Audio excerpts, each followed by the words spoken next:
Hello, hello, hello, and welcome to the Artist Forge on business and finances. Let me bring up our wonderful co-hosts today. We have Matt Stagliano, Becca Bjorki, and Basam Saba. Welcome, everybody. Super excited to have you all with us today. If you are here with us, make sure that you say hello in the comments so we can say hi. Before we get started, I just want to have everybody introduce themselves really quickly and let y'all know who we are in case you haven't been here for one of these live streams before. Matt, let's start with you. As I'm choking myself with my own neckwear on camera. Hi, I'm Matt Stagliano, owner of Stone Tree Creative, and I'm a portrait photographer based here in Western Maine.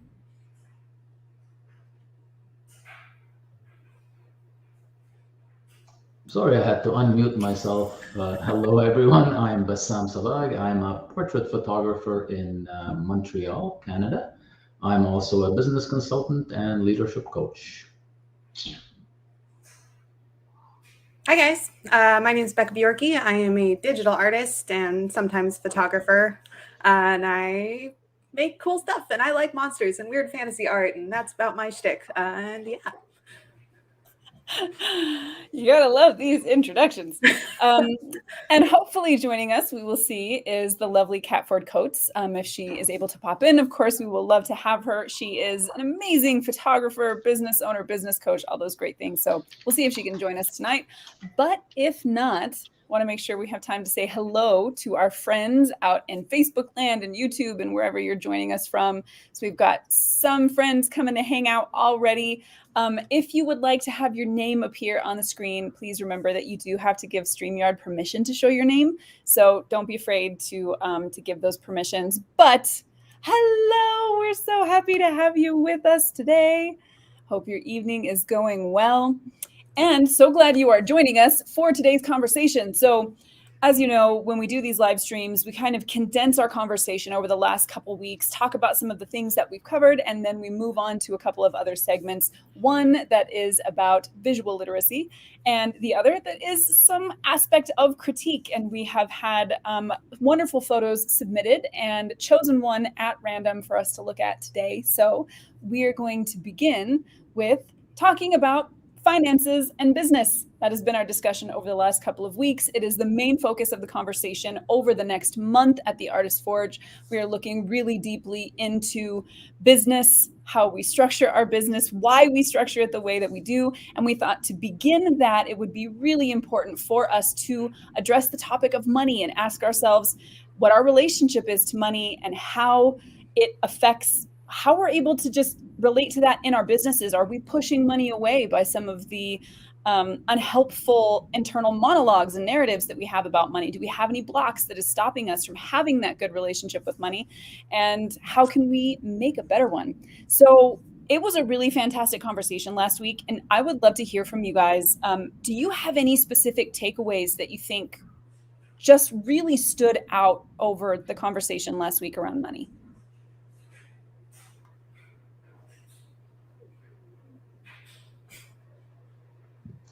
Yeah, I think never going to leave you hanging, my friend. Never going to leave you hanging. So I think there was a lot that I took away personally. I had a lot of money blocks, and hearing about other people's experiences made me feel like, okay, I wasn't necessarily out in left field by myself, that I had some of the same struggles that a lot of artists also had. And in that, I found a little bit of comfort. But I think overall, the idea of money and our relationship to it is such a complex issue, from childhood, how we were raised, the people that we hang out with, everything influences our view of money. And without a clear understanding of how you relate to it, what it is that you value money or don't value money, whichever it may be, whatever that is unique to you. And once you can define that, you can really understand better how your business may run based on how you deal with money. It may require outsourcing a little bit of information, but yeah, that's what I took away. And it really changed my mind on a lot of things in the way that I approach it as I now start to implement profit first, like we spoke about. So long-winded answer. No, it's fantastic. I mean, and I think that really does get to the heart of so many of our discussions, right? About how the ability to do that introspection is so important in almost everything we do, just understanding what do I actually think and feel about these things rather than going on some of those autopilot programs that we've built over the course of our lives. Yeah, on my side, I think one of the things that I retained from our discussion over the last couple of weeks or week or so, it's again, it's about that retrospection that you talk about. Oops, did we lose Nicole? Yeah, I'm sure she'll be back in just a moment. All right. Well, yeah. Where was I? It's really looking inwards and trying to figure out what is your true why. Why do you want to be in business, right? Why do you do it? Really looking at what drives you fundamentally. What is your calling? And going deep and asking yourself that question. We talked about the 5 whys or the 7 whys or whatever number of whys you need to get to the bottom of things and really get deep into the true driver for why you want to be in business. Because we often get into business because of what we think the reason is, and that's why sometimes we struggle and we hit the certain walls. It's because we haven't really had that clarity that once we can kind of build the business to reflect why we are in business, build the systems in place to allow us to deliver the service or product in a way that fits within that why or that calling or that driver or that motivator that we have deep inside us. I think that's very fundamental. That we usually end up recognizing after the fact, and it's worth spending the time up front, and it allows you to start on a good basis. And there's nothing wrong with being smarter the next day and smarter the next year and building on it and changing exactly what you're doing as you go forward, as opposed to retroactively figuring things out and say, oh, I wasted all that time. I should have, could have. Go ahead. No, I will wait. I was going to say that I think that kind of living, breathing nature of the business and is really interesting. And it's been brought up multiple times under multiple, kind of subcategories there about how things change and develop and evolve like a living creature. It is its own entity, even though it is tied to us.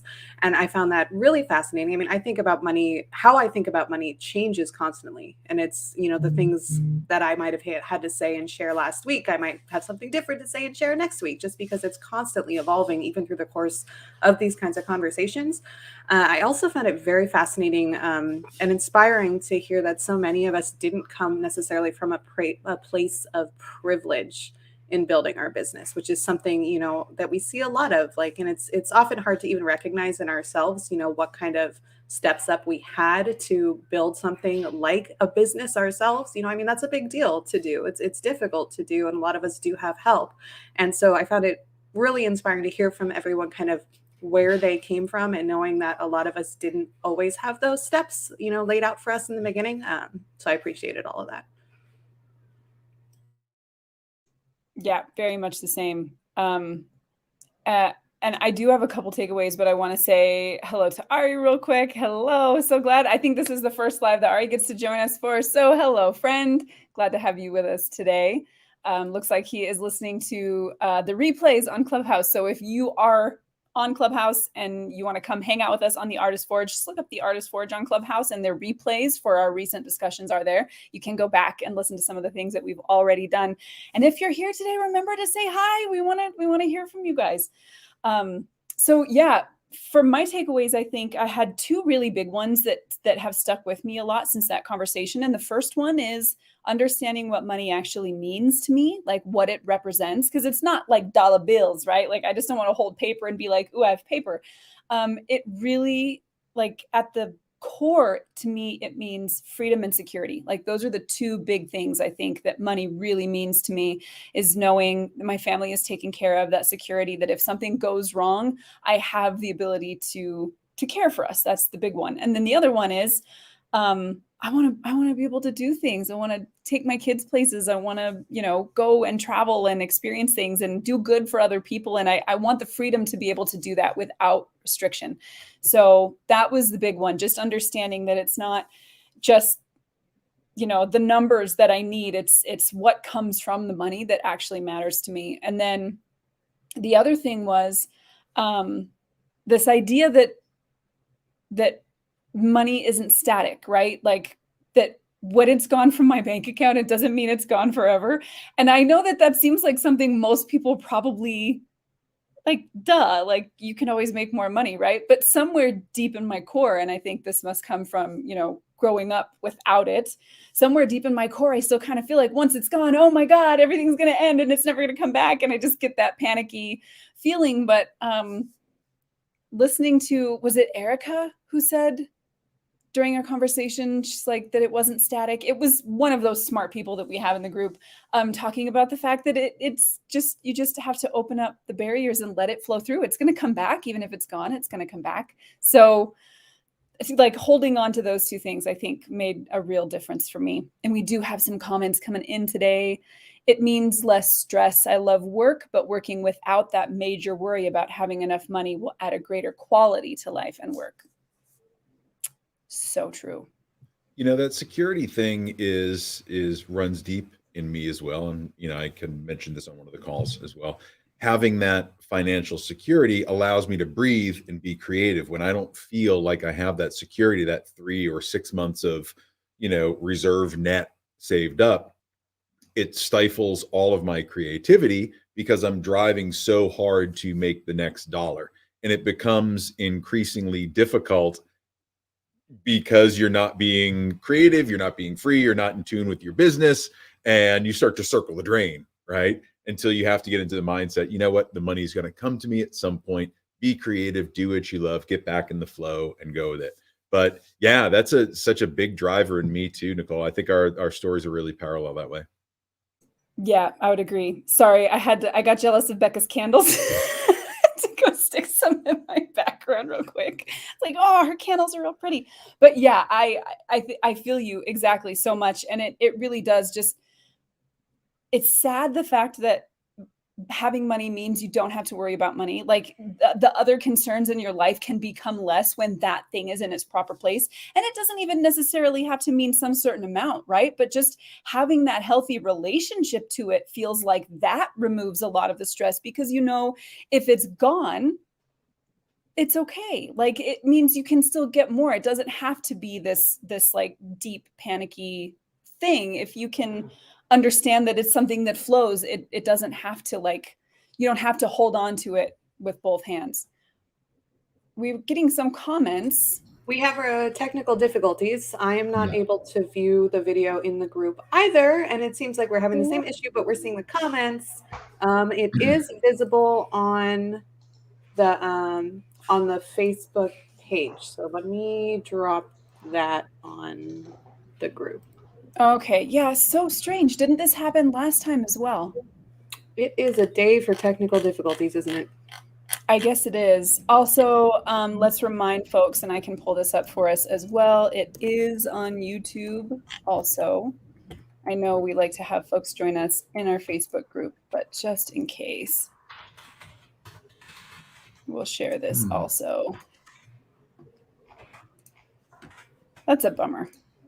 On Facebook's group, it says this content is not available right now. Yeah, that's what our folks are saying. No, because Becca said it's working on Facebook. On the page, not in the group. Oh, page, yes. Yeah. Okay, I think I commented in the right place. Okay, I'm going to add a post as well. Hopefully we're grabbing folks that way. You get the joy of live, huh? So Ari says Facebook works. Yep. Hopefully that's going. Love this conversation. Have a previously scheduled meeting. We'll catch you on the rerun. Greatly appreciate this conversation. So glad to hear that. That means a lot. Yeah, we're not exactly sure what's going on, why Facebook is treating us so badly. But if you go to the Facebook page and not the group, it looks like we're live there. We are also still live on YouTube. So I've put the links in the Facebook group. You guys can go grab those and join us. We will still be able to get the comments from YouTube as well if you want to hang out there and chat with us. I also suggest to all the friends, many of you are Facebook users, as we see. We don't know who's there, so if you can put your name at the end of your comment, that would really help. Yes, We'd love to know who you are. Yeah. Okay. So weird. So weird. Yeah, so strange. Well, we're just gonna have to move along, like pretend like it's good. and we posted the link. So if you're in the Facebook land and it's not looking like it's there, we put some comments in there. Hopefully folks are finding it. Let everybody know. If you guys who are seeing it can let them know. We're also on YouTube. That comment is in our Facebook group as well. So let's jump back into this conversation about the moolah. So as we kind of start to get towards, now that we've been able to establish what our relationship with business or with money is like, and how that can be approached and changed, and how we can make that relationship to money healthier, what can we do now? Because we really dove into this, but what do we do once we start making that relationship healthier? How does that translate into how we approach that from a business perspective? It's an interesting question. I think it's very much wrapped in how we create the business has so many facets to it, right? Money for some is a huge driver for what it means to be successful. Some people it's notoriety, some people it's service and how many people they help. So I think for the people that define success by finance, understanding that relationship really helps drive how many products you're putting out, or how you structure the business, or how fast you want to grow, because all of that growth means additional finance. So if you're someone that's looking at numbers like that, you're going to be much more in tune to working in the business and tweaking, and then also working on the business and doing large scale vision. I think it creates a very almost chaotic environment. For people that are less focused on money and more focused on the art, let's say, it tends to be they could get into trouble because they're not thinking about the finances, and all they're thinking about is a business that's dedicated to the art. I think the businesses that succeed are the ones that are smack in the middle, that keep an eye on making sure that their art is following their true north and that their clients are receiving that good service. But they're also very conscious of the cost of doing business and what it means to keep a healthy business going or growing. So I think, in that middle, you find the nirvana of this whole discussion. But it's really hard because we're all made up kind of one way or the other, right? Left brain, right brain. And so you're either going to be super focused on the business or super focused on the art. But when you can blend those two, man, magic can really happen. Yeah, agreed. And it's wild to think about how, when we haven't taken the time to reflect and look at some of those attitudes that we have, because most of the time they're not subconscious, but they are running in the back of our heads, right? Like they will influence our reactions and our decisions without us even realizing it. And I know so many people related to that idea that for some reason we tend to think that people who have money are like greedy, bad people, right? Like there's something about, if they have money, they must be jerks. Like they must have stepped on people to get to the top, and they don't care about other people, and they just flaunt their money. And we have all of these like weird feelings around that. And it's strange that knowing that, like even just having that in the back of our mind will actually influence our decisions. Like we may turn things down. We may not be able to accept as much as somebody wants to pay. We may not ask for as much as we should be asking for services, because somewhere in the back of the head, we're like, ooh, that's icky. Like if I make this much, I'm probably an icky person. And then that that bleeds over into your business decisions. You have a hard time, getting paid what you should be getting paid for the quality of the work that you do. And if we don't figure that stuff out, it just sabotages us quietly without us even realizing it. I think there's a level of like challenge you have to give yourself. Like you have to purposefully make yourself uncomfortable if you're going to change or grow in any direction at all. Like when I got into my nightlife job, I'd never been to a nightclub in my life. Like I almost didn't show up on my first day because I was like, this is not me. Like I'd rather go to a dive bar. I don't want to work in a club. Am I that desperate? And instead it was this incredibly lucrative and life-changing educational, stretch of career for me because I purposely made myself uncomfortable. And so when we make those jumps into charging more or changing the structure of our business, or even just changing how we think about money or making big investments, like going and talking to a broker about buying a house, or, starting to learn about the stock market or whatever that might be, it's uncomfortable and it's not really fun, but nothing's going to change unless you start purposefully making those actions.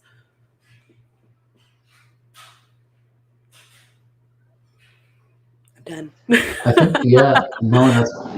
I think I want to go back a little bit about on money and how we view money as so important in how we run our business, and it's something very specific that money can be used in many different ways in a business, and we need to be open to the different ways that money can help us run a business. And on one extreme, we have some people who struggle with spending money because we see everything as an expense in a business. Whereas money is not just an expense. Money is actually an investment in some cases. Money is opens opportunities. Money is used for marketing. Money can be used for retirement, you name it, right? And as an example, I have a hard time understanding how somebody who wants to be in the business of photography, but they struggle with paying $10 a month for Photoshop and Lightroom, right? When it's fundamentally the number one you need tool technically that you use in your business, the backbone of your back shop, right? And it's $10 a month and we struggle with it, as opposed to looking at it as an operating cost that is absolutely necessary to run my business, that allows me to deliver the service, that allows me to. So it's just a different, changing our frame of mind about how we see money. I can't see myself spending $1,000 on Facebook ads a month. Well, if it's bringing you in one photo shoot and you make $1,000 on that photo shoot, it's paid off in one shoot, right? What if you bring in 4 or 5 or 6? Then it's really not a problem, that $1,000. So just reframe the way we see money and the opportunity it can create. And if we can smartly use it and smartly invest it, it makes all the difference, right? Yeah, I love how even just changing that one word, Bassam, like instead of saying spending, saying investing, like even just changing that by itself really flips your mindset on, it's not, you can't even like add spend or, like the different ways we use that word spend. It feels, when you do have that mindset, it feels like it's just kind of washing away instead of recognizing that you're taking value in one place and putting value in another place. Like you're still receiving value. It's just not in the same bucket that it was in before. So it's amazing that even just changing that word a little bit, how that can flip the switch in your mind to help you see the way that you deal with money a little bit differently. Right. And I think there's an aspect of timing too, right? Sometimes we have a hard time with the fact that you have to spend money to make money. Well, it's true. Sometimes you do, the spend comes before the reward, right? It's very difficult in business to get the reward before you spend, especially upfront, right? So when you want to get into business, you have to be conscious of that. And you can't say, well, I want to be in business, but I can't really afford to spend the money. Well, maybe being in business is not the right thing, or maybe not the right timing, or and so on. So it's just being in business is different than just our own personal spending and buying coffee every day and so on. It's a completely different world, and you have to look at that whole ecosystem where money is managed and how money drives different aspects of the business and how they interact with each other. Right. I think that creates some opportunity too for really kind of setting goals and expectations for yourself and your business. Because instead of just like, well, I can't afford these things, and they're not interested in making those investments or shelling out those costs. If you have to pay for your Photoshop, you want to spend $100 on ads, whatever it is, now you have a very tangible goal for what you need to do this month. It goes from something you're hoping for to, I need to accomplish this, and it then is a definable thing that you can reach out and aim for and probably work harder for because you feel like it's necessary and it has to be done.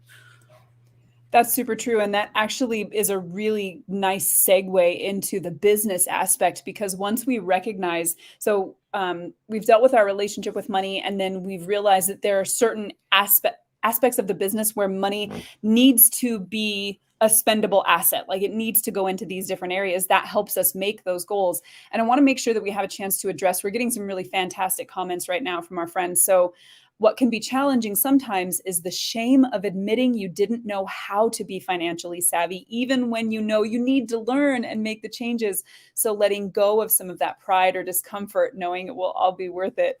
Yes. I think all of us just kind of went, yeah. Yeah, I admit that about myself. So true. And then Ari said, in Photoshop or ads, we need to change the terms. It's not a cost. It's a crucial investment and pays returns if done responsibly, which is, just in line with what you were saying, Bassam. And then similarly, if you buy a house, you didn't spend that money, you changed the asset class, right? Which is such a great way, like right in line with how we think about what we're doing. It's not like the money is gone all of a sudden, right? It's just in a different bucket. Can afford to spend the money. Maybe you can't afford not to. If you don't, your business can possibly grow. So it's just really being able to see these comments as well, I think should really help us just challenge some of those mindsets that we might have had without realizing it, because recognizing that, okay, when I spend money on a latte, once I have the latte is gone, right? So the value does disappear in that aspect of it. But you had the experience of doing something nice for yourself. And so even that has added some value to your life. But when you do things like buy a house or invest in ads, or you maybe add a new product line to your business, and that is some investment right there, that really just allows us to recognize that the money didn't leave. It's now just living somewhere else and continuing to benefit us in other ways. Nicole, really quickly on that, a perfect example for me today is, for years, I've been building websites since the mid 90s. And today is the first day that I ever hired someone to build something for me, because I realized how much money I was losing spending all this time trying to keep the website updated and keeping up with trends and making all these changes. It was taking me out of my business, and it was causing me frustration and causing me too many hours and stress. So I just shifted that money that I was losing by trying to work into a company that's going to have it done in the next couple of weeks. And it blew my mind. So perfect example of moving it from one place to another place. Yeah, and it's another way of looking at it is the opportunity cost, right? What is the opportunity cost that you're giving up? What is the cost to the opportunity you're giving up by spending all that time working on your website, right? Yeah, opportunity cost is a real thing. And we often don't associate that with like the potential of lost income, because there isn't a hard dollar amount tied to that.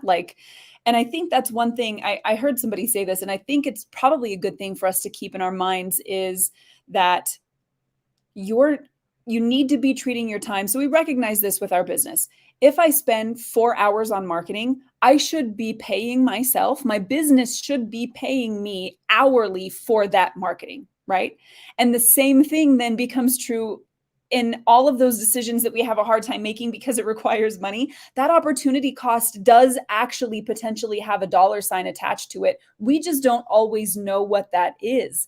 And so when we weigh those things against one another, I think we really have to recognize that time and that opportunity cost is as real as cash in your hand, because it is either taking you away from the opportunity to make more money. Like you're saying, Matt, you could be spending all your time working on your website, or you could spend your time doing the things that bring you money and then take a little bit and invest so you have more of that time. So it really is just a question of what value means and where we can balance those things. And Sissela said, I feel like it is so important to know when and where to spend money. It has to be where it will make the business grow. You got to ask yourself if you really need that new light or that new camera. And I got to tell you guys, most of us don't. Most of the time we don't, but it just feels really good to have it. She also says, also love that Matt is outsourcing the website design, even though he knows how. We got to know when to invest our own energy into something and when to pay somebody else to do it. So true. All right, y'all. So let's kind of start getting our final thoughts on money and business in, so that we have some time to focus on our visual literacy stuff and have a look and critique today's image. So we talked about money, our relationship to money, how that's kind of founded sometimes on things in our past that we didn't really even recognize were happening. You know, our environment kind of builds this programming into our head before we have a chance to realize that it's really there. It informs what we think and feel in this relationship with money, and sometimes plays in the back of our head without us even realizing it. So we talked about the fact that the first step is really just to become aware, right? Like we need to become aware that that is going on. And then once we're aware, Becca mentioned the fact that like this knowledge is great, but if we're not stepping forward in it, like if we're not doing something with it, it doesn't do us any good. So how do we start to actualize on this stuff, guys? Like now that we've looked at ourselves and we recognize some of these issues we have with money, and we know that money really is just value, it often means something other than the dollar amount. It represents something else like freedom or time or security or whatever. How does this now translate into our business? Like what do we do once we have this knowledge?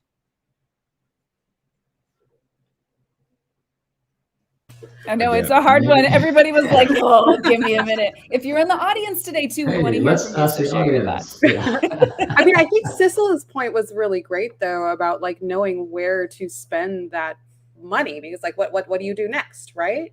And those are big decisions, and they're going to be very individualized decisions for everyone's business. I mean, are you hoarding it away, as we talked about? Are we trying to change what that asset is so it's no longer money? Is it investment into things like marketing, or, you know, tangible things for our brick and mortar businesses like studios or art supplies or whatever they are?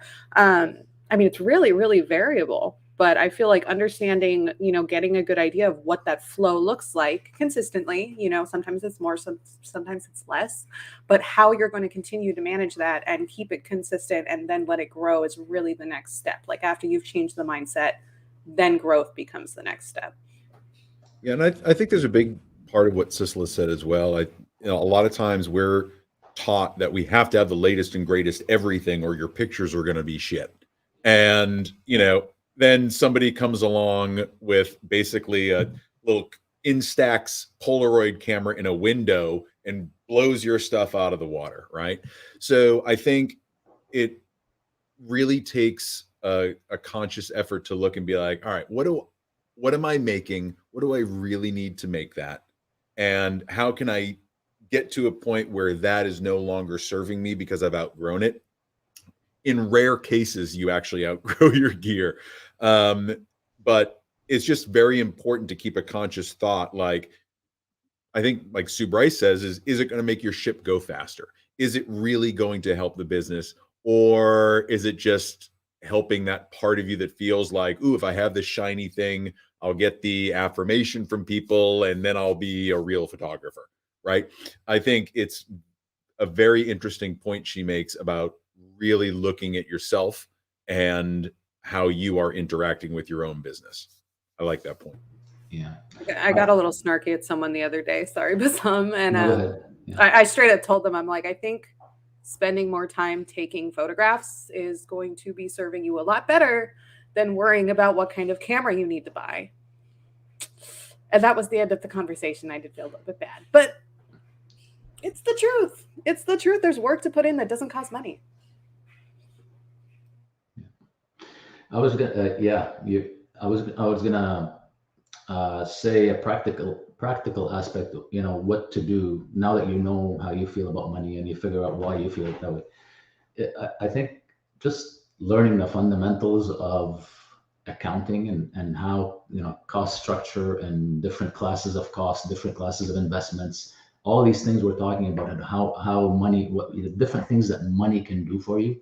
Just learning the fundamentals, learning the language, knowing in your business, whether it's photography or other type of business, what is the difference between cost of goods sold? What does it mean when we say cost of doing business? What does it mean when we say, when we invoice somebody cash versus profit? What is profit versus, just the fundamental basics, right? By understanding them, now you can say, okay, now I'm starting to understand how things work. Where do my blocks, how do my blocks that I figured out, right, now translate into making that work for me, right? Yeah, absolutely. So educate yourself. Like that is the next big step, right? Deal with your feelings. Get therapy if you need to get therapy. Like, let's be real. All of us could benefit, right? And then go learn stuff. Like, go learn as much as you can. If you're in the Facebook group, the Artist Forge Facebook group, folks have been sharing really fantastic resources in the Facebook group on where they are learning more about money and how it works. So feel free to check those resources out. And I mean, I love what you guys are saying. And I've noticed for me, before we get to a few more comments, one of the biggest things I can do once I've had a realization on what has been holding me back kind of psychologically or emotionally is I kind of have to find the thing that I'm the most scared of and charge forward into that thing. And often it is investing somewhere that has a high risk of failure, but I know that the reward is really high. So in the past, that has been things like going to networking events. So my first time to PPE in New York, I was so terrified to spend that money. I didn't have much and I was really scared. Like I knew it could have been going to other places, but I was really terrified to spend that money. And I had a friend who just kind of was like, look, what is the worst thing that could happen? You go and spend a few days in New York, then you're not any worse off than you were before. Like, just do it. And it was legitimately terrifying to me, like hand shaking, palm sweating, terrifying spending that money. But I did. I've been to a few conferences since then. I've made some amazing networking connections that have absolutely changed the trajectory of my career and allowed me to make connections with, people that I never would have thought possible, that have literally catapulted my ability to not only create work, but to connect with other people. That's when I made my tutorial with F-stoppers, and that's when I got connected with Ellen Chrome. And that's when I met, I got to meet the coach. I got to meet David Parrish in person, like my buddy, my deep bosom pal. I would not have those things. And everything that all of that has brought into my life, if I hadn't looked at the fear spot and gone, okay, if there's one way for me to walk forward in this new knowledge that I have for myself, it's right into that place where I'm afraid, because that is going to be the biggest hurdle to jump over. And once I've gotten past that, other stuff like spending money on ads, that's easy now, right? Like I did the thing that was the scariest and proved to myself that I could. So for me, I think that is like the biggest, once you have the knowledge, go and learn stuff, put it to the test, and really find the thing that you're the most afraid of, like the thing that just gives you palpitations, and charge into it. Yeah, I'm Captain Comfort Zone, man. I love staying exactly where I am, but I also realize that all of the best stuff that's ever happened to me in life comes from pushing through that fear wall. Absolutely every bit of it. So it's funny how that sine wave happens. I'm comfortable. Oh my God, this is scary, but it's awesome. And then I'm comfortable, and I just it's always new and fresh and exciting and scary and wonderful, but it always works out better when you push past that. And it's the same thing with money or business or anything else. But yeah, I agree with you 100%. And please don't make my title Captain Comfort Zone, please. Well, you just dug your own grave with that request. I want to make sure we get to a few more comments before we jump into the visual literacy part of the show. And just say really quickly, fear is a psychological response to keeping you safe. And so your comfort zone is the safest place you can be. So anytime you're approaching something that is fearful, that is you can either look at that like, oh no, it's going to push me outside my comfort zone, or, oh, this is the sign that's telling me I'm getting close to where I need to be. And then that can really change your reaction to that fear response. So like for folks who have never encountered that before, give that a try and see how that works for you. So Ari says, outsourcing is one of the skills to make sure is on the list when we pivot to how to put these best practices in place. Previous ones on the list, how to evaluate an accountant and financial planner. And we're going to be getting there. So if you have not been part of the Clubhouse conversations, man, come get in there with us, because as we get into business structure, and then finances, we're going to talk about running the numbers, how we find these people and how we evaluate whether or not they're the kind of people we want to work with in our business is going to be part of the conversation. So really, really encourage you guys to come hang out with us and be there with us for that.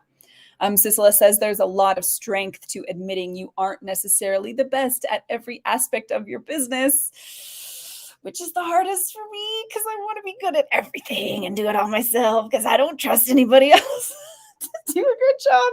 That's so awful to admit about yourself. Yep, you know how it is. I just feel like I'm going to do it better than everybody else. Jean says, investing in technology is always a balance and opportunity cost. Better to have better, faster, more secure, but then you have to transition and learn that new stuff. So, I mean, yeah, there's always a lot to think about anytime we end up having to make those decisions. For example, I'm about to be on the road for a month and can't edit video. Do I buy the laptop I need to be able to keep working on video projects? Do I really have change laptops right now? So that's like a decision that we really have to look at for ourselves when it comes to investing in new tech or replacing things that we have. So I feel like you were shaking your head hard on that one, Matt. Did you have a response? Oh, was that not subtle? Was that no? That wasn't. No, it was confusing for a second. I was like, why is he bobbing his head around like that? Yeah, and the point, not that Gene is asking me for advice, but in the aspect of, is it going to keep your career moving forward? You do the thing, right? If you're that passionate about it, and you think you can afford to take a month off, take a month off. But I guarantee you that knowing your passion for what you do, if you're not able to keep producing the work, then it's going to be a detriment to you. So just weigh that carefully about what it's going to mean in that forward journey. Because I see you, man, you're super passionate about your work. Absolutely. Last comment here for the finance section. Ari says, it's not a failure not to push through out of your comfort zone. That's when you need to hire. If you can't let go, fine, but you will not grow, which is okay as long as it's done with intention. And that's a really good point, that there's definitely some balance there. If you know that your issues around finances are deep, deep rooted, and it's one of those things that's going to cause you pain and anxiety, it's not that you shouldn't still try to learn and grow past that, but you know that your business needs that. Hire somebody to do that while you work on yourself. Like, that is a completely legitimate way to get things done. And a lot of folks do this with sales, right? Like, there are some photographers who want to have really great in-person sales sessions, but they recognize they are not the best person to do that in their business. And they've structured their business in a way that they have enough money that they can bring somebody on to be the salesperson and run that sales portion while they work on their ability to, potentially put themselves in that position if they feel like that's where they need to be. I think we just want to make sure anytime we do have those areas of fear or discomfort, am I going to be a better, more solid, more well-rounded, happier, etc. person if I can at least get to the level where this doesn't cause me anxiety anymore? And for me, that is a big goal in my life. So I guess having that self-reflection, knowing that about yourself, is going to be a really important aspect to deciding if you want to jump into those kinds of things or not. I think a good example of being able to admit that I may need help is often entrepreneurs, when they become big business, they end up hiring a CEO to run the business because they recognize that that's not their talent and the business is not going to succeed if I'm the CEO of the business. And that takes a lot of guts to do that, right? For an entrepreneur who's built a business, who's probably built it solely on their own drive and motivation and passion, and be able to give away such a big job, which is really running the company. That was the thing that I saw time and time again in the world that I was in, which was mergers and acquisitions.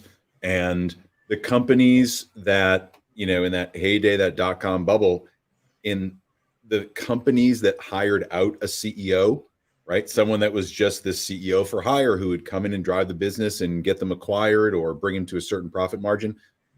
Those were the ones that always succeeded a little bit more, instead of the engineer who struggled with, interpersonal relationships and struggled to do the marketing and the sales and tried to, work on it. Sure, you have a Zuckerberg here and there, but it was just a really interesting mix of people. And you saw the businesses that you knew were going to succeed and the ones that wouldn't. Based on that, could they give up some of that control or not? Yeah. It is wild. I know that there are areas where I know that I'm not the best person for that, and I'm going to push that off as soon as it's humanly possible. So as soon as social media marketing and other stuff, I can get it off my plate, it is gone. I don't want to do it. I'm giving it to somebody else. But that's also not an area that necessarily causes me fear or anxiety, right? So I know that that's not something that I'm having to look at what internally is causing this for me. I just don't like it. And I don't want to do it. So I'm giving it away as soon as I can. I noticed the prettiest girl has joined us today. Hello, prettiest girl. Do you have any thoughts on starting a business? No? Nothing? She's got no input. That's okay. She's a princess. She can only do what she wants to do. That's true. All right. So say real quick though, I mean, you see these kind of partnerships, not necessarily outsourcing, but working as a team a lot in the creative sphere, especially like when pitching ideas, like if you're pitching a film or you're pitching a project, or just don't look at my face, you'll often see these teams of people where we have like the director, who is the artistic mind, who has the ideas, but then you have a strictly PR person who's half of that team and gets all the schmoozing done and gets everything in line to move forward with the creative projects. So even if it's not something quite as extreme as, say, outsourcing a CEO, there's still opportunities for that kind of partnership and finding the correct skill set to work with, and then focusing on your own best developed skill sets too. Absolutely. All right. I hate closing this down because it's such a good conversation and so valuable, but the Artist Forge is also about visual literacy, which is one of the other main tenets of why we exist as a group. So if you have not been part of the conversation around business and you want to get more of this, head over to theartistforge.com, head over to the Artist Forge on Clubhouse. You'll be able to replay the discussions we've had on finance and business so far. And also head over to the Facebook group. On Facebook, the Artist Forge. It is the group, not the page. Find it. It is not public, so we have to let you in because we want to keep our members protected. So come and join us there. We definitely want to share all of this information with you and hear from you as well, because the reason our community is so amazing is because they all have incredible stories and things to share, and we learn from each other. So come and be part of that conversation with us. All right, moving on to our section on visual literacy. One of the most important tenets of the Artist Forge is learning to see and think like an artist. And one of the most important aspects for us as visual creatives is visual literacy, which, if you haven't heard that term before, basically just means your ability to understand and decode the things that you see. How do you take what you see and understand it? And so we, as one of our practices, like to take and critique an image from our community and start breaking that down using what we know about visual literacy. This is something that will become a course in the future. We will go back over this again in the future, but we had a really fantastic, what was it, like a month and some change? It was a pretty good amount of time where we covered a lot of the tenets of visual literacy. So I'm excited to go through this with y'all today. We have had a wonderful community members share their photos with the hope that they would be critiqued. I chose one at random today that we're going to be looking at and critiquing. So friends in the audience, put your critiquing hat on. Get ready to break this image down. I'm going to share my screen, and we will also let everybody know who the wonderful photographer is. We will take a look at this image for a good 15 or so seconds, really just try to get a good look at it, and then we will start breaking it down. And let's get started.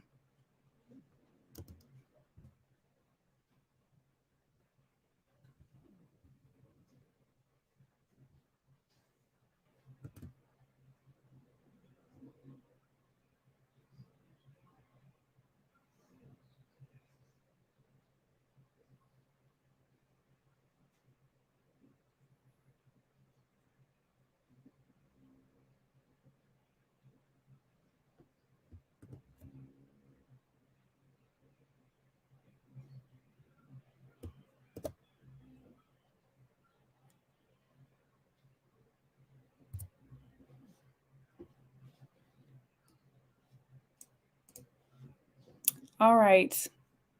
What do we think, y'all? Well, I guess we're starting with how it makes us feel. Yes, we are. I feel a sense of authority, wisdom, and strength. I feel elegance and confidence and yeah, woman that knows who she is and where her place is, and she's very, very confident about it. I'm also getting, the regal and the confidence. And I feel like there's almost a sense of wistfulness to it, that kind of makes you wonder what is on her mind as she stares off camera.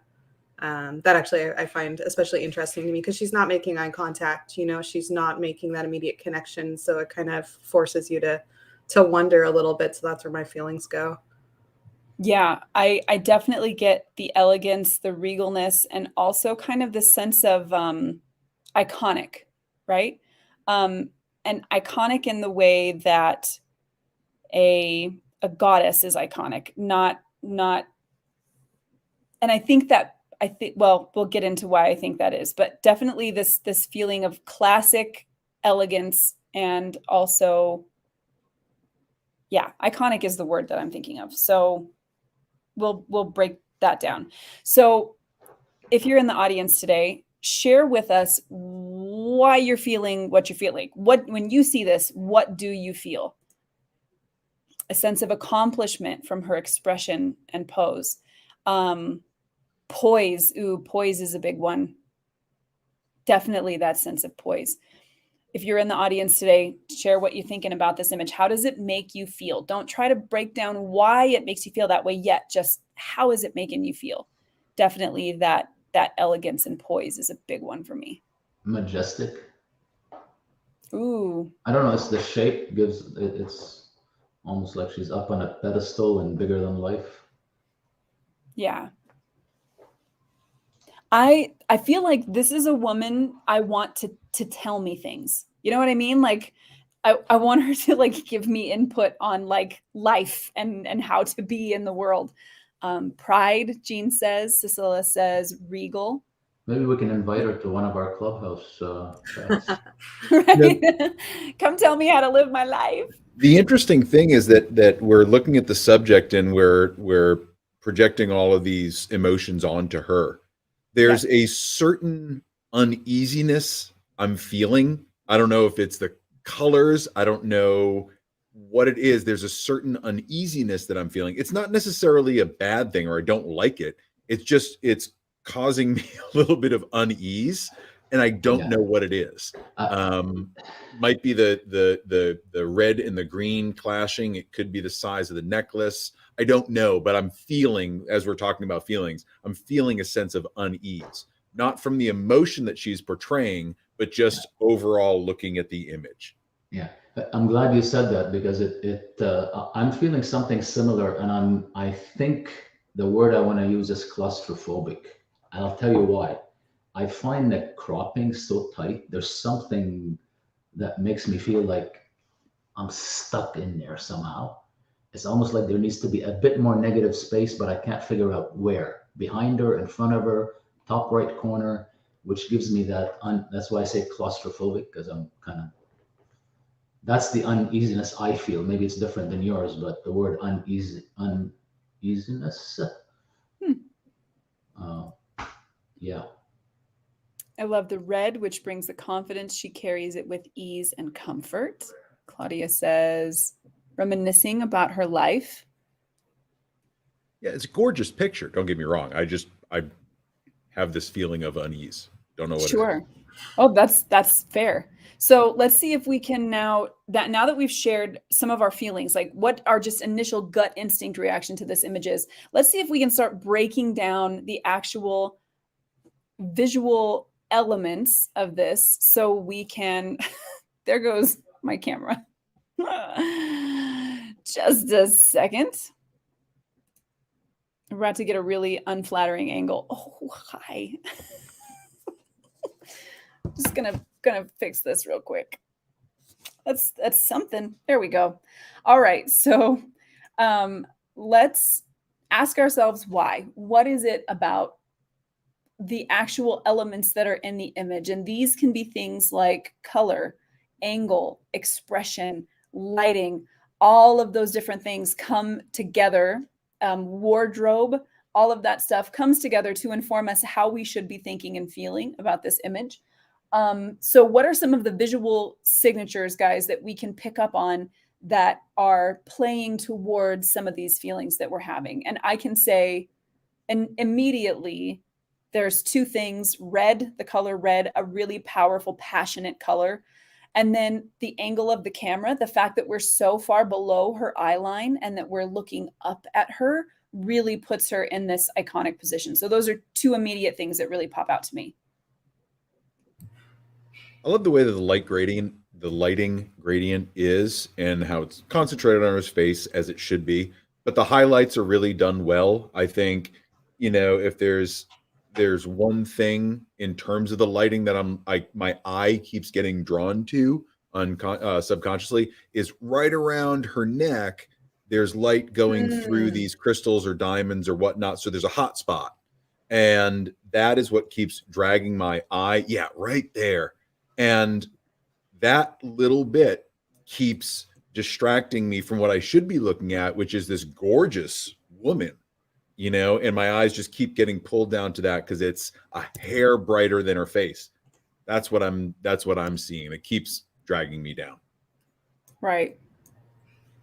I mean, that red is power color, like big time, used very effectively there, because it's not just a red lip, kind of classy, whatever. It's a red dress, and it's not just an everyday red dress. It's like definitely a more, kind of boutique, high fashion styled, like not something you're going to wear every day kind of dress. So it's putting her in this, position of maybe some kind of status, it's something special. It's not just an everyday portrait. It's not something just casual with your family for the holidays. Like, this is something you stick up on a wall and want to remember, right? There was obviously a lot of work and styling that went into this, whether that was from her own closet or the photographer or whatever. I think Matt might have been onto something there with the color grading itself being a little uncomfortable.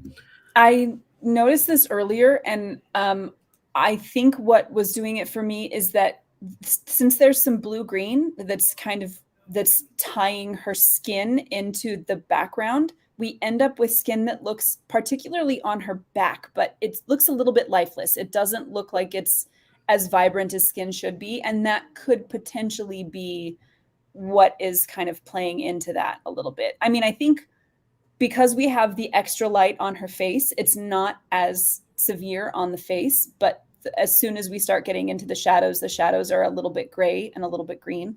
And that might be kind of contributing to that feeling.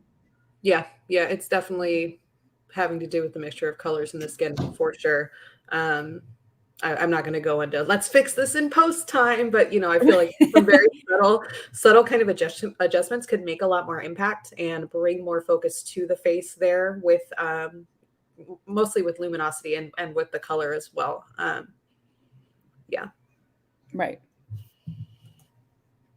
What else are we noticing, guys? What are some of these visual signatures? So I love that Cecilia mentioned her posture. So her body language, she has her chin up, her neck is extended. There's a real kind of poise and regality there that tells us how we should be feeling about her. And then these soft highlights. So a nice, technically well done aspect. What are some of the other visual signatures that are telling us how we should interpret what we see?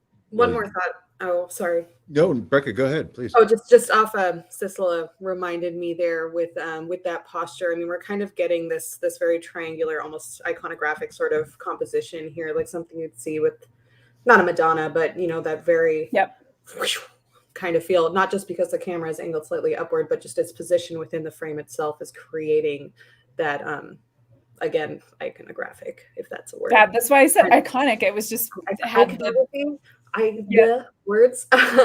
Yeah, I mean, it's front, it's center, and it's creating those leading lines right up to the face. So power move again to go with that red. Yep. I think the neckwear and the accessories clearly give her a sense of status, and that it's clearly someone who either has wealth or surrounds himself with wealth, or ascribes himself to a wealthy lifestyle.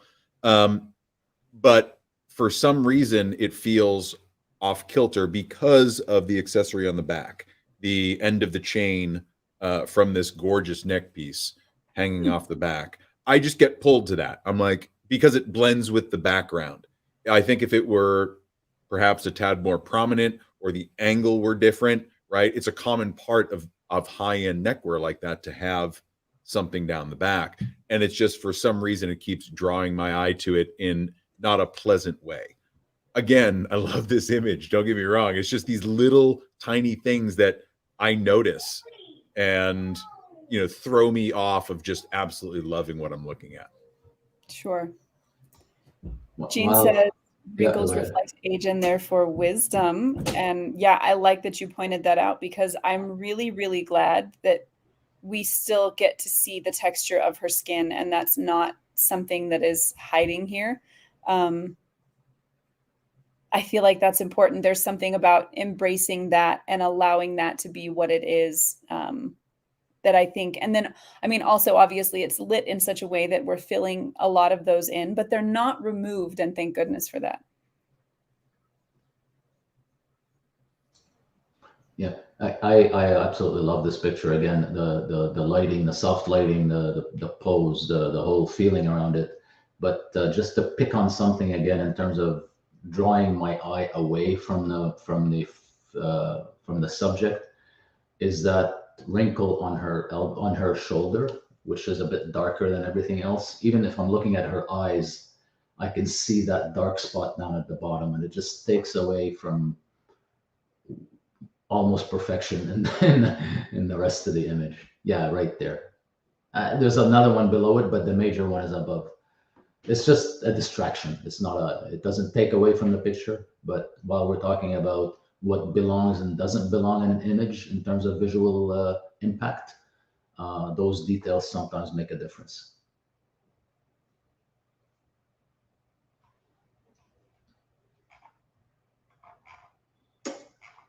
As we are already kind of towards the end of our hour, we had a couple technical difficulties, so that let us go a little bit longer. We want to kind of get some final thoughts on the image as a whole. We've talked about first how it makes us feel. We started to break down some of the things like the camera angle being below her. She is above us, so we're looking up at her, and she's looking up and away. So there's something in the camera angle, in the colors, in the poise, in her expression and the styling. We have this big piece of beautiful costume jewelry and this earring and this dress that is obviously not a common everyday kind of dress. She's wearing makeup. We see her beautiful profile. Like, there's obviously a lot happening here visually that is giving us clues to how we're supposed to think about the woman and the image. We've mentioned iconic a few times. So as we draw this part of it to a close, what are some final thoughts on, we talked about how it felt. We gave some of the expression or some of the visual signatures that let us know how we're supposed to interpret this. Final thoughts on the image, friends in the audience. It is your time for final thoughts as well. This is a kick-ass image. I'd be proud if I took this. It really is. I think, from our perspectives and our styles, there's probably some very minor technical tweaks that could be made to really make it impactful. But overall, I think the image is stunning. I love it. I really do. It belongs in a 4 foot by 6 foot wall on some huge wall somewhere. Absolutely. Yeah, with a really fancy frame. Yeah. And I imagine this was probably, a client. I mean, that's the vibe I'm getting off it. And I like, if I was her and I looked that good, that older than I am, I'd be pretty stoked about this, and I would want it on my wall. Look how beautiful. I'm gonna guess it's somebody taking picture of their mother. Oh, I love that. Ooh. I mean, yeah. I'm guessing. We'll see. I mean, this woman is obviously being celebrated, right? Like, her gorgeous profile, the makeup that's just enough and matches the dress, this beautiful elaborate dress, her hair is done, this is very clearly a celebration of this woman. And and her power and her elegance and her classic beauty, and just all of these things coming together to really just put this woman on a pedestal. And I think that's why it felt so iconic when I saw it. It is meant to say, here is woman, right? So really beautiful, strong image. I'm envisioning it like Bassam said, like 4 foot by 6 foot over your giant fireplace in your mansion. Like that's Yep. the vibe. Big golden gilt frame, right? Yes. Yes. So this photographer is Sarah Cardune. I hope I pronounced your last name right. If I didn't, find me and smack me around a little bit.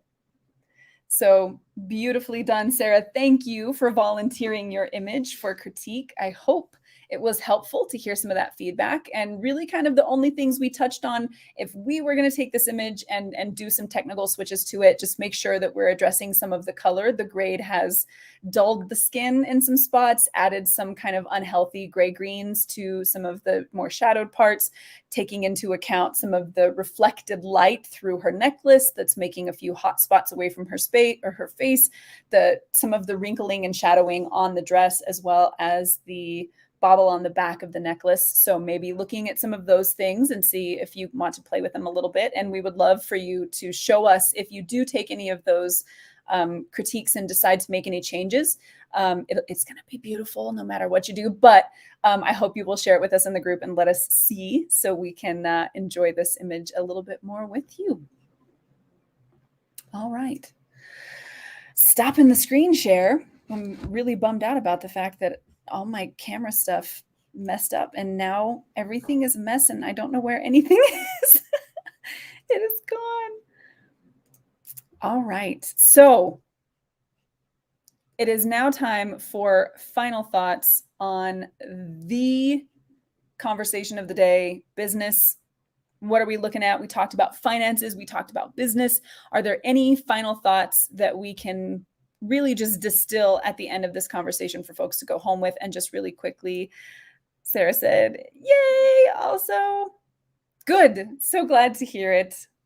Thank you again for sharing that with us. Beautiful image. Any final thoughts, friends in the audience? This is for you too. Any final thoughts on our discussion around business and finances today?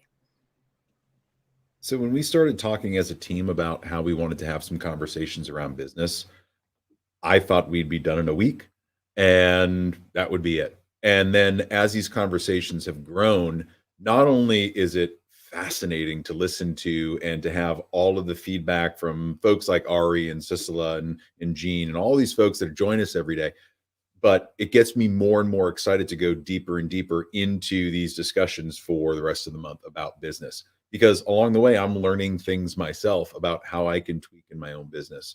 So I don't know if I've ever done a deep dive like this, and I'm getting phenomenal value out of it. So yeah, that's I'm loving these conversations. I want to just keep doing this.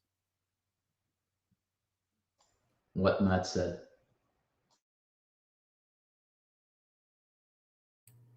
Yeah, it's interesting to condense it all down and really actively think about it, because I mean, so many of us are doing these things, you know, on the daily basis, and we kind of abstractly think about them or worry about them and keep them to ourselves, but really just kind of putting it all out there and actively making the effort to listen about it or think about it and speak about it. Definitely super valuable for sure. Yeah, agreed. Saying, I think it shows how important finance education is for photographers. And it really is. As much as we want to learn lighting technique and posing and, you know, wardrobe and all of these kinds of things, as important as that is to what we do, if we're going to be in business for this, man, we really, really do need to know finances and how they work and be able to address the places that we are missing things. Ari saying, don't worry and feel overwhelmed. Break it down into pieces. Absolutely. Have a few degrees related to business, and I have to tell you, it's so much more valuable getting real world knowledge from creatives who are making it work. Love you guys so much. We love you too, Jean. And I would agree. I think that kind of is a big final thought for me, is how valuable the conversation itself is. Like, obviously, all of the pieces of information that we're getting that we can actually put into practice are hugely valuable. But just being able to have this conversation with other creatives, being able to talk about these things and say out loud, I struggle with this, or I'm not good at this, and hear somebody else say, you know what, I wasn't either, and this is what I did. Like, just being able to admit some of these things and then have this conversation with everybody is absolutely changing the landscape of not only how I'm thinking about what we're all doing, but how I feel about it. And that has turned out to be such a powerful thing to me, because I've realized I can learn any skill I want. If I want to learn how to be better at money, I can. But what I really have to struggle with is how I feel about it. Like, that is, if I feel some kind of way, that's going to be the hardest part for me to get over. And if I have negative feelings around something, that is the biggest part for me to work through, because once I've dealt with that, I don't have any problem going off and learning more information or getting more skills or practicing things. But how I think and how I feel about the thing, man, once I can address that, and once I can hear from other people, this is what I did. I was scared too, and I did this thing. And I think if you think about it this way, it's going to change the way that you approach it all. And that's been the biggest realization for me over the past week and a quarter, when we've been talking about business and finances, is if I can learn to think about it differently, if I can frame it the right way in my mind, that relieves like half of the problem altogether. And then I feel like I can go get all of this other information. Just want to say that I appreciate the candor also. And I think that's something that's often very lacking when speaking to our colleagues. Like, no one wants to talk about their wages or their rates or what they charge or how they started, or, you know, how bad they feel.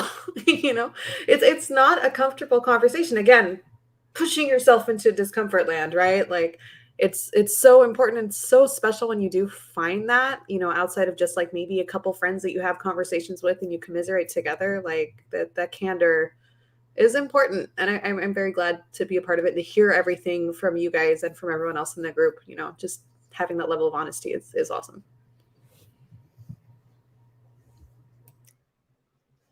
I agree. I think if there's something that's the most valuable to me from who we are as a group in the Artist Forge, all together, all of us, is the vulnerability and the honesty, and the fact that you're not going to show up to some guru who never gets things wrong and only gives you, you know, the perfect way to go do everything. You're going to hear from a bunch of messed up artists about how we struggle and what we do to get over those hurdles. Like, we're going to see our kids show up and run into the bathroom in your underwear. You're going to hear us going on a walk and hear us getting in our car as we're talking. But it's real, honest conversation that is getting to the heart of what it really means to do what we do, and not a perfect facade of what we hope people think about us, but the real nitty gritty of doing it. And man, the value in that is just, it's so big. It's hard to wrap your fingers around it, you know? Yeah. All right, y'all. I know. Also, shout out to Ari in the comments saying he made his first ever reel. Yes. I was gonna say that. Yes. Yep. Well done. Celebrations. Yeah, They're like I say, 100% more reels than I have. One more than I've got to. They're surprisingly hard. I feel like my parents or something trying to make TikTok videos and reels. I'm just like, this took me an hour. Why? Yep. It's a struggle, man. You had something, Bassam? No, I was going to say, Ariel made a good point earlier. I just want to reinforce the fact that there's so much stuff that we're talking about that it could be overwhelming. We got to be careful. You don't have to retain all of it. I think if you can pick up one nugget out of every discussion we have, or one nugget per week, you know, it'll go a long way, right? Because we're discussing some fundamental stuff. We're not just scratching the surface. We're not looking at symptoms. We're looking at root causes.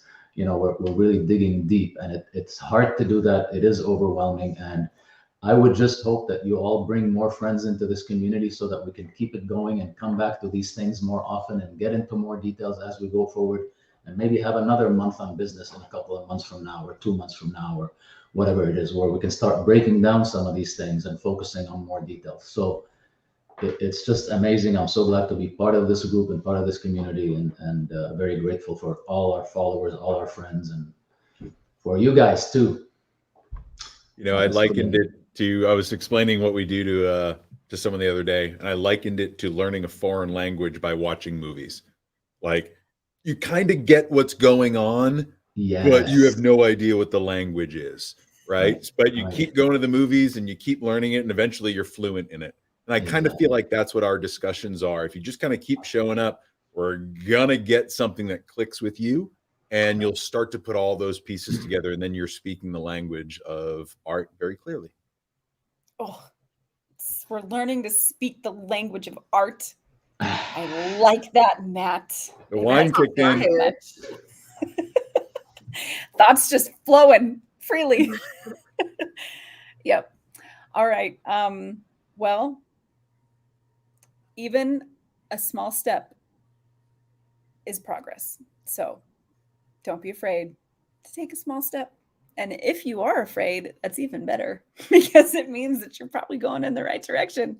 So thank you so much to everybody who was here today, our friends in the audience, for your amazing thoughts and feedback, to Sarah for sharing your beautiful image with us. Thank you so much, Sarah, for everybody who was here and shared, for the amazing moderators of the Artist Forge. We are so, so lucky to have these people in our lives who show up every damn weekday with their thoughts and their advice and their vulnerability.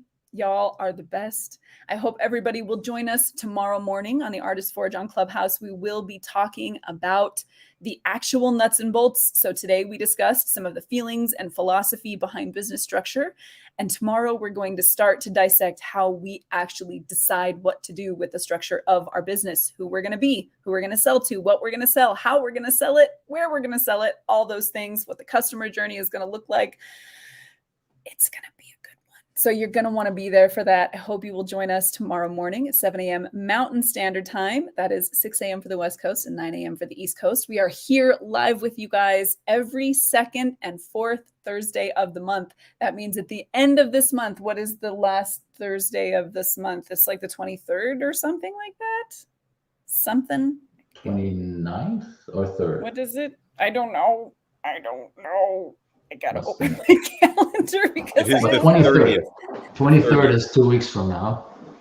Oh, the 30th. It's the 1, 2. No, it's the 23rd. That's the fourth Thursday, right? Fourth Thursday. Because the first Thursday was so the there second. are 5 Thursdays in December. Is that what There are 5 Thursdays this December. There you go. I used to be good at math. I had to look at my calendar on my phone. So yeah, so the 23rd, we will get together. Hey, Christmas extravaganza. Can we dress up? I'm bringing the eggnog. No. Yes. I'm going to have rum. So I'll do that instead of egg. Or maybe I can get some really good Glühwein if anybody knows where to get some good Glühwein. I will buy some. Okay. So yeah, we will be here together live then. So I hope you will join us. Come and celebrate the holidays if you do. And if you don't, show up with some booze and, we'll all get married together and discuss the business that we've been discussing this month and do a little bit more on visual literacy. So thank you again. I hope we will see you bright and early tomorrow morning. Go to theartistforge.com if you want to catch up on the latest articles. Head over to the Artist Forge on Facebook. Come join us if you haven't. And here on the YouTubes, it's in my account because I didn't feel like making another one and building from scratch. So it's Nicole Creates on YouTube. Sarah's going to send me the recipe. Yeah. If you've never had Glühwein before, you want this in your life. What is it? Oh, it's a German wine. It's like a mulled spiced wine. It is the thing you want on Christmas. Absolutely. So you guys want to aquavit with me? Oh, there'll be cocktails, Ari. There will be cocktails. There will be cocktails. Yeah, you're going to want to be here for that. Because we're not weird enough. Let's just add booze to the mix, right? Sounds like a sound plan. Sure. All right, everybody. I'm expecting spores in the mail mat. All right, everybody, have a good one, and we will see you tomorrow morning. Bye, friends. Bye bye, everyone. Bye, y'all. See ya.